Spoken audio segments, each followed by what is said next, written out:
Hello, j'espère que tu vas bien. Je suis Jaïlza et je partage avec toi mes expériences de foi.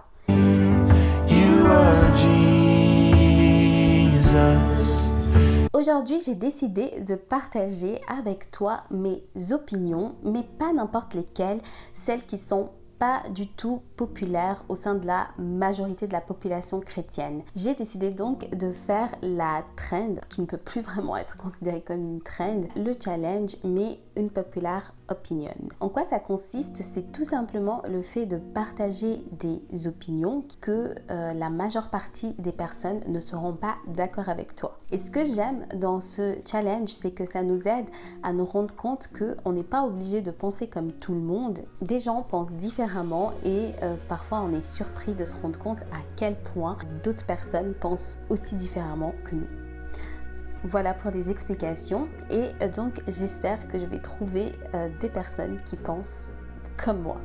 Ma première unpopular opinion, je pense qu'elle va choquer beaucoup de personnes, c'est le fait que je trouve que les catholiques ne sont pas des chrétiens. Je vais vous expliquer pourquoi. En fait, il y a plein de raisons, dans la plupart bien sûr bibliques, qui me font penser ça. Je vais partager dans cette vidéo seulement une.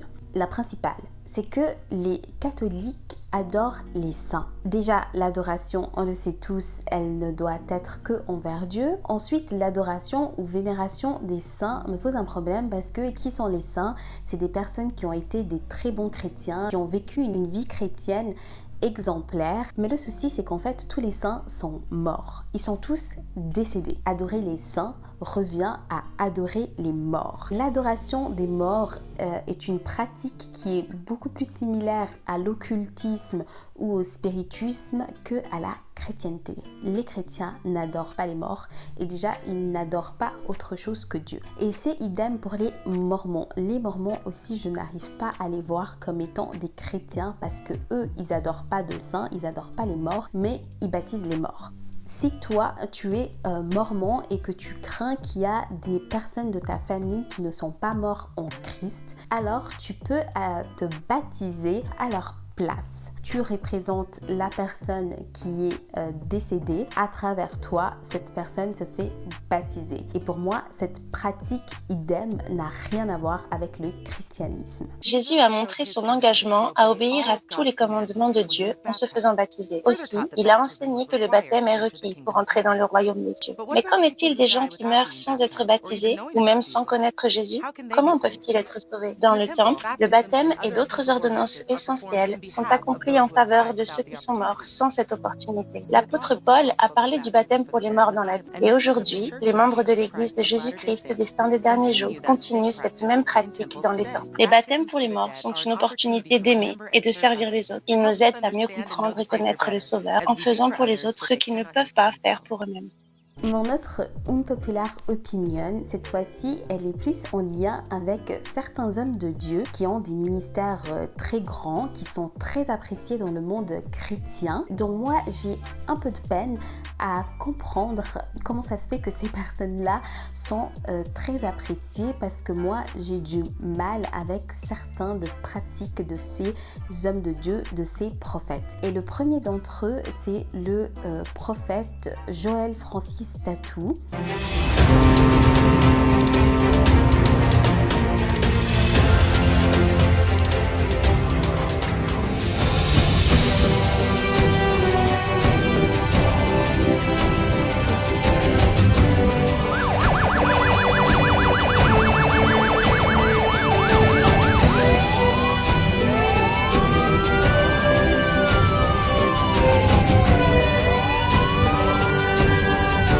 Alors, tout d'abord, j'ai énormément de peine avec ces cultes dans lequel il fait de la divination. Il est juste là à deviner des numéros de téléphone, à deviner ce que les gens sont en train de faire dans leur intimité. Souvent, c'est des péchés assez scandaleux. Tout cela ressemble plus à un show de divination que vraiment à de la prédication ou à la transmission de la parole. Il est à l'hôtel maintenant, avec une sœur de l'église aussi. Il y est maintenant alors que je parle. 097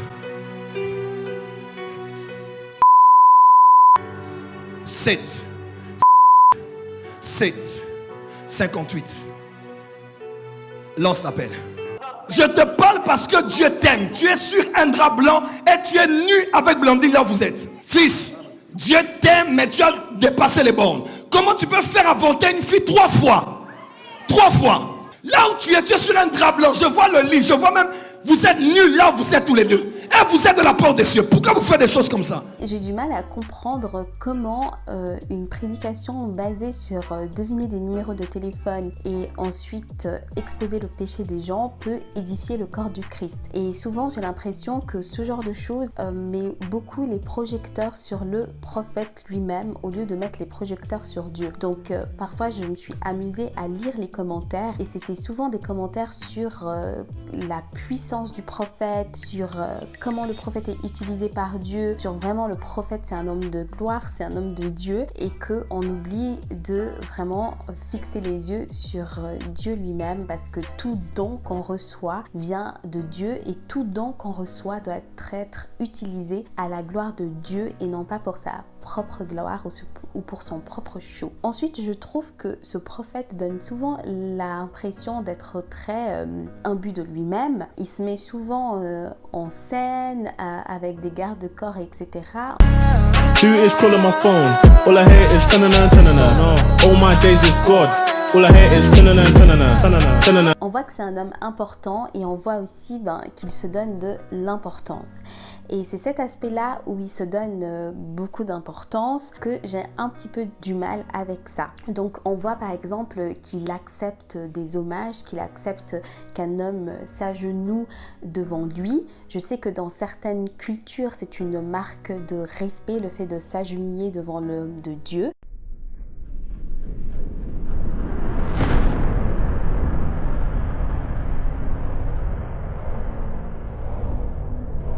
Mais on ne doit pas oublier que lorsqu'on est chrétien et qu'on a des pratiques culturelles qui vont à l'encontre de Dieu, on doit suivre Dieu et non pas la pratique culturelle. On se souvient de plusieurs épisodes dans la Bible où on a demandé à des personnes de foi de s'agenouiller devant d'autres rois, de s'agenouiller devant des statues, et que ces personnes-là ont refusé. Pour moi, ça paraît un petit peu contradictoire, et même les chrétiens qui disent « Oh, mais c'est juste culturel, c'est juste culturel », pour moi c'est un argument qui passe pas.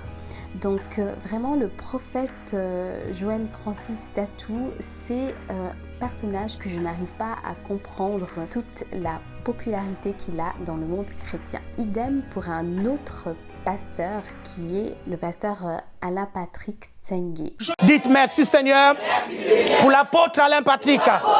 Je suis allé dans une église de province, vous savez, il y a une fille à la fin, elle pleurait. C'est quoi? Pourquoi tu pleures? Elle dit, j'ai enfin vu l'apôtre. J'ai enfin vu l'apôtre. Le grand apôtre, le gigantesque. Et l'apôtre Alain. On doit même me donner la Légion d'honneur. Alors lui, j'ai beaucoup de peine avec certaines de ses prédications qui sont beaucoup tournées vers l'argent. Écrit dessus autoroute du millionnaire. Tu connais sur l'autoroute du millionnaire. Amen. Peu importe ce que tu vas s'aimer. Tu sèmes 100 euros, Dieu va t'amener à 1000. Tu sèmes 1000, Dieu va t'amener à 10 000.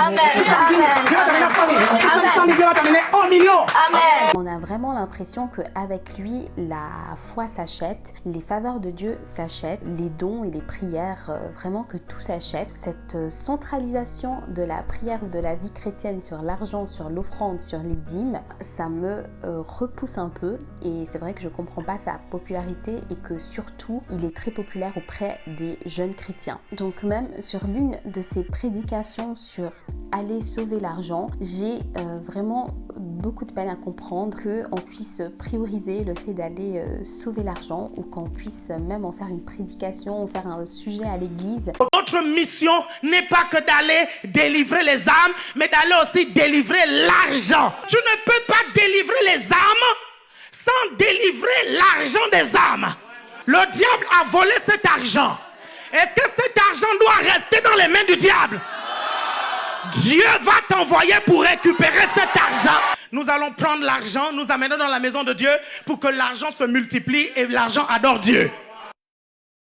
D'aller délivrer l'argent plutôt d'aller délivrer les personnes. Donc voilà, ça c'était un petit peu mes opinions qui sont contraires à la majorité des opinions de tous les chrétiens.